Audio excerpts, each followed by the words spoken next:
Get ready for an incredible true story of ambition, high-stakes business, and the smartphone that changed everything. This is the dramatic journey of the two men who built BlackBerry. Mike, the brilliant but perfectionist CEO of a small Canadian company called Research in Motion, and his friend Douglas were on a mission. That morning, they visited a construction firm to find an investor for their groundbreaking new mobile phone project. Meanwhile, Jim, the company's hot-tempered CFO, was heading into the office. Known for his aggressive management style, Jim was shocked to learn from his boss that the company had been acquired and his position was being replaced. He was instructed to remain professional during the upcoming meeting, a pill Jim clearly struggled to swallow. While waiting, Mike was nervously rehearsing his presentation notes. His focus broke when he heard a faint hissing sound from the desk phone. Ever the perfectionist, Mike, despite the quiet noise, was irritated. Being a meticulous engineer, he boldly decided to dismantle the phone right then and there. Beneath it, he spotted the culprit, the words, "Made in China." It has no off switch. He's not gonna get steel. Okay, bald, scary-looking guy. Right now. God damn it. Much better. Luckily, they finished just in time. Mike and Douglas introduced Research in Motion and their world-changing vision, a new cell phone. They pointed out that current phones could only call or SMS. Their device, which they called PocketLink, would be the first in the world to combine calls, SMS, and internet access, allowing users to send emails instantly from a small, pocket-sized device. Jim, however, was unimpressed. His company was in construction, not tech. As he escorted them out, he dismissively suggested Mike change the name. PocketLink was ugly. Shortly after, Jim joined the new corporate leaders for their first meeting. Ignoring his boss's instructions to be professional, Jim used the meeting to expose the company's deceitful tax avoidance scheme, leaving the boss stunned into silence. From outside, Mike, before leaving, witnessed Jim's formidable, vastly superior presentation style. This marked a crucial era of innovation and technological rivalry.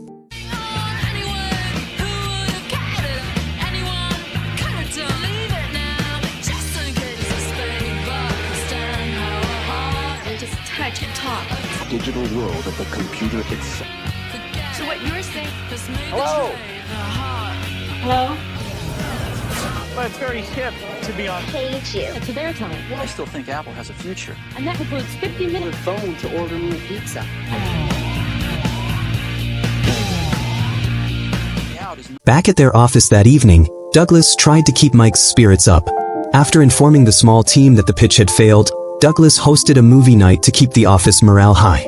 While everyone watched, Mike was engrossed in finding a better name for his phone. Across town, Jim was clearing out his office. His exposé had gotten him fired. While reflecting, his eyes fell upon the new phone's presentation graphic that Mike and Douglas had shown him earlier. The next day, Jim arrived at the Research in Motion office to continue the conversation. He was taken aback by the office's messy, warehouse-like state and by the employees casually playing games instead of working. Douglas explained their motto, "Work while playing," including weekly movie nights to manage stress. Jim got straight to the point. He would join to ensure the project's success, but only if he was made CEO and given a 50% stake. He warned Mike that the business world was ruthless. Mike's inability to give a firm presentation meant they needed a tough CEO who understood the market, sales, and networking. Jim asserted he was the only one who could truly make the company thrive. Douglas immediately urged Mike to refuse, and Mike, listening to his friend, did. Disappointed by the indecisive CEO, Jim left. Later that afternoon, while Douglas and the others were playing a video game, Mike called a major American client named Carl. Carl had placed an order for thousands of modems worth $1.6 million a month prior. Mike questioned why the payment hadn't been made, as the modems were ready for shipment. Carl simply laughed and abruptly canceled the order, refusing to pay. Mike was silent. His small company could not afford a legal battle with a corporate giant. The next day, Mike and Douglas were distraught. The $1.6 million worth of modems piled up in the warehouse felt like garbage. Mike was frustrated by his lack of resolve as a leader. Suddenly, he remembered Jim's offer. That night, Jim was watching a hockey game, his favorite sport, and hated to be interrupted. Mike called and offered him the position of co-CEO with a 33% stake, provided Jim bought the shares for $125,000. Sure. Deal. Awesome! Dude!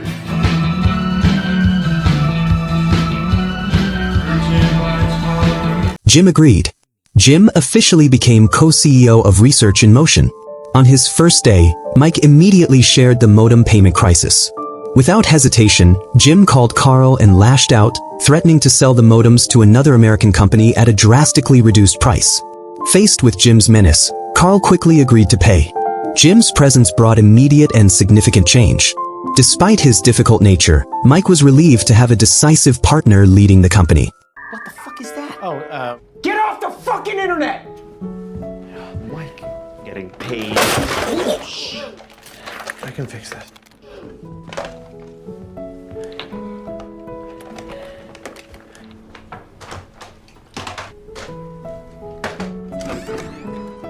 The next day, when Jim asked when the new phone project could start, Mike said, "Next year." Jim was shocked at the delay, especially since they didn't even have a prototype. He suggested working with a Chinese manufacturer for faster production. Mike refused. He saw Chinese-made products as cheap and shoddy, citing the hissing phone, a malfunctioning office alarm, and other defective items across the world.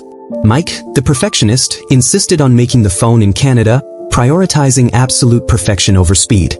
Jim conceded. Mike was, after all, still the CEO. That evening, without warning, Jim announced he had secured a meeting with investors from the American company Bell Atlantic.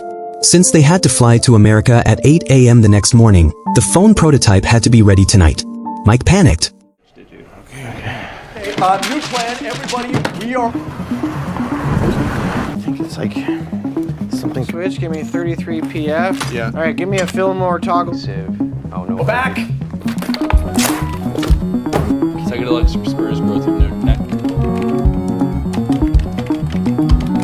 What feels better?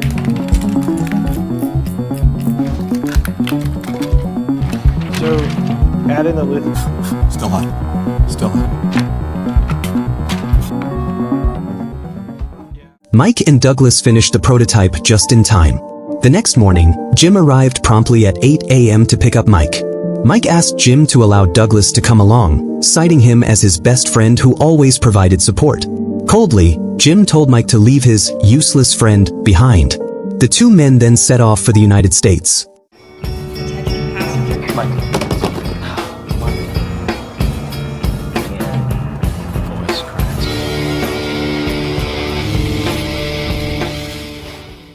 In the cab in New York, Mike asked Jim to agree on one thing: no secrets between them. Jim then confessed that to fund the project, he had sacrificed a lot, even mortgaging his house. If the project failed, he would be homeless. Arriving at the Bell Atlantic building, they entered, but as Mike prepared to present, he realized the prototype was still in the taxi. Without thinking, he bolted out to chase the cab. In the boardroom, Jim was flustered.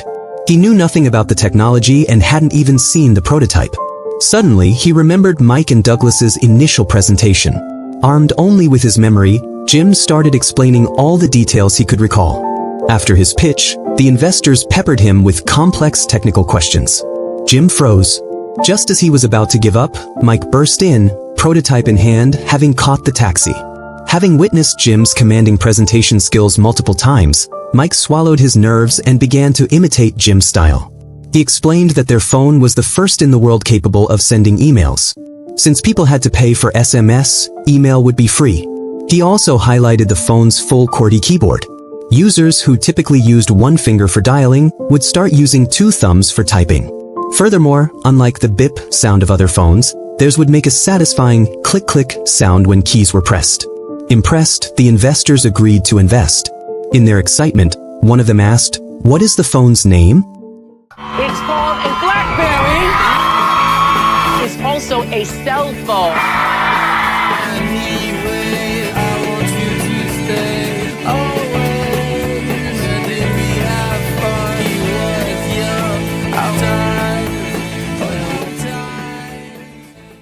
A few years later, in 2003, Research in Motion had moved into a much larger office.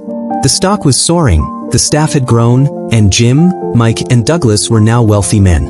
One afternoon, Mike excitedly told Jim that their testing to change the messaging system had succeeded. People no longer needed to send messages via SMS or email, they could use a new messenger application. Since the app was exclusive to their phone, Mike named it BlackBerry Messenger, or BBM. During their chat, Carl, the head of the large American corporation who had previously canceled the modem order, arrived. Carl offered to merge his company with Research in Motion. Mike immediately refused, still resentful over Carl's attempt to bankrupt them. Jim, however, remained silent. He knew Carl's company was still significantly larger than BlackBerry. If Jim refused, Carl could potentially forcibly acquire BlackBerry stock and kick them both out. Jim forced a smile and asked Carl for time to consider the offer. Back in the office, Jim furiously ordered the technical team to produce more phones. Douglas explained they couldn't. The BBM server capacity could only handle 500,000 users. Exceeding that would cause an overload. Jim didn't care. He pulled Mike outside and demanded to know how to increase the server capacity. Mike reluctantly said the server couldn't be upgraded. They had to stop selling new phones and focus on maintaining the current 500,000 users. Jim erupted in anger. He declared the server issue was Mike's problem as the engineer. Jim's job was marketing, and he would sell as many BlackBerry phones as possible. Jim then gave his sales team a new target: millions of BlackBerry phones sold within 3 months. He instructed them to sell to wealthy communities everywhere, ensuring the BlackBerry was always visible to create envy and drive sales. Your male model. Be loud! Like him. This annoying prick. Hi, I'm calling on behalf of Black. See you using it. Oh, you go. I want a club.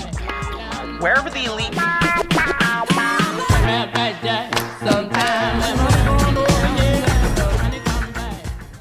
To deal with the server issue, Jim even resorted to illegal tactics, recruiting head engineers from major US companies to join BlackBerry using forged $10 million contracts. Isn't that great? Listen.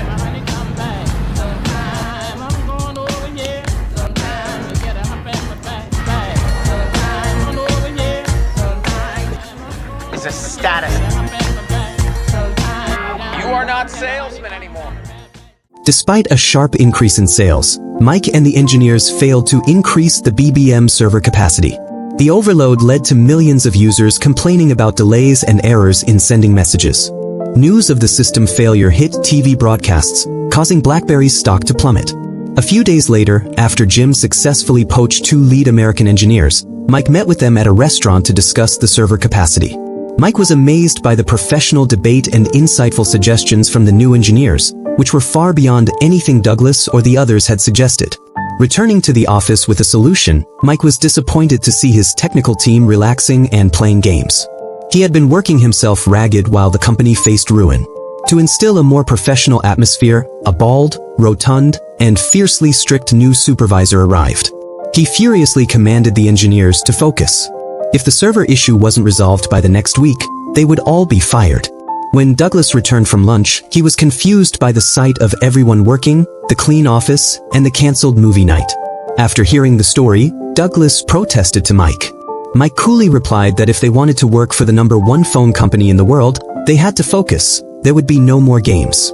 A few weeks later, the BBM server overload issue was finally resolved. BlackBerry's stock soared again, reaching a higher peak than before and surpassing Carl's company. 4 years later, in 2007, during a meeting, Mike's demeanor had completely changed. He was now prone to angry outbursts, rude language, and arrogance, much like Jim. The meeting was about producing the new BlackBerry Bold. When someone suggested partnering with a Chinese factory for cheaper and faster production, Mike instantly refused. Suddenly, Douglas yelled for Mike. In the technical room, Mike was stunned. Steve Jobs was on live TV unveiling the new Apple product, the world's first touchscreen phone. Jobs argued that a large touchscreen was superior to a small screen with a keyboard. Mike was in shock. Back in his office, Mike received a call from the stock oversight agency, informing him that BlackBerry was under investigation for alleged illegal activity. Mike, unaware of any wrongdoing, hung up. Douglas received the same call and also dismissed it, claiming ignorance. That afternoon, Mike prepared to report the company's progress to the Bell Atlantic investors. Since Jim was unavailable, Mike was nervous and asked Douglas to accompany him. In New York, Mike presented the BlackBerry Bold. The investors were underwhelmed, hoping Mike would present an idea to counter the touchscreen iPhone. Arrogantly, Mike dismissed the touchscreen idea as foolish. He insisted people would always prefer the satisfying click-click of a physical keyboard. The investors remained disappointed. Unlike with Jim, Douglas's presence was no help, simply watching Mike get cornered with questions. To save the deal, Mike was forced to lie, claiming BlackBerry had a secret project for a touchscreen phone that would still make a click sound when touched. The investors were happy, all except Douglas. Returning home, Mike immediately gathered his entire technical team and ordered them to build a clicking touchscreen phone, demanding it be ready that week. Amid the tension, the strict supervisor pulled Mike aside. He was furious. The idea was impossible and would take at least a year to develop. If Mike was truly desperate, the only option was to work with a Chinese factory. Stressed to the breaking point, Mike finally agreed. Douglas overheard the conversation and tried to reason with Mike, reminding him to return to his perfectionist, quality-focused self. Mike exploded, venting all his anger and yelling that an useless person like Douglas had no right to advise him. Meanwhile, on his private jet, Jim was watching a hockey interview, completely absorbed. As usual, he hated being disturbed, even with the company facing potential bankruptcy. Jim was returning from America, where he had just bought his favorite hockey club. Back at the office, the head of marketing reported that a new phone, the iPhone, was outselling the BlackBerry by a huge margin. He warned that people would soon abandon BlackBerry.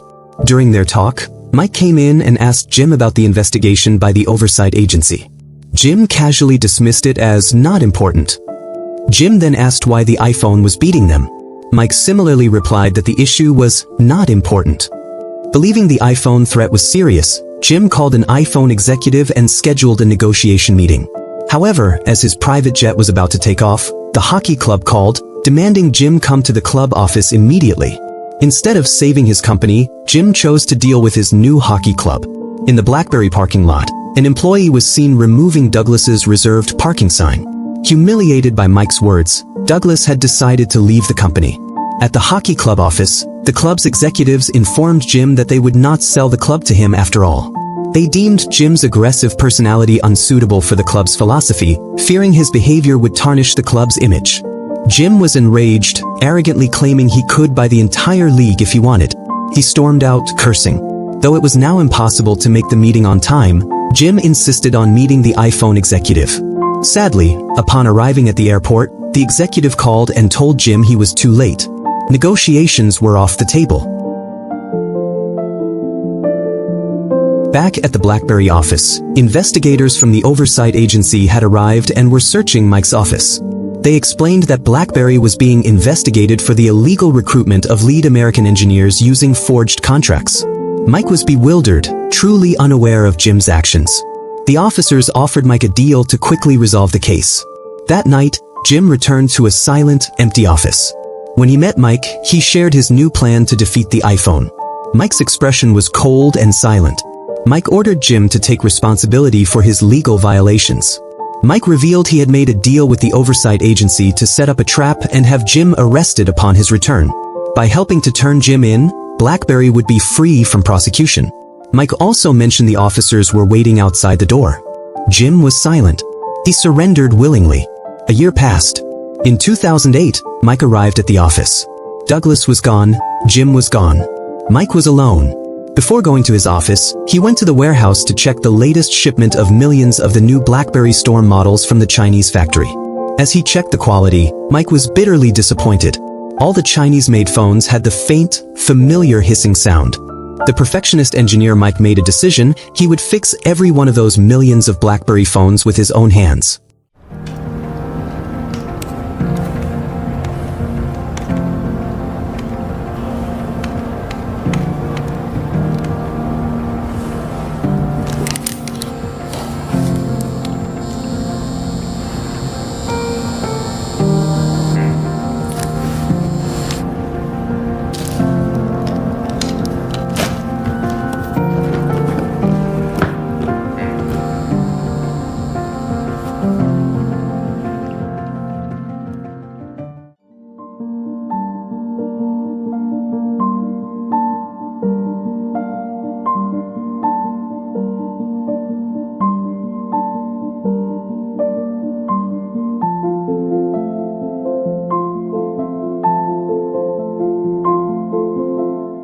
What do you think was the biggest mistake Jim and Mike made? Let us know in the comments below. Don't forget to like this video and subscribe for more videos.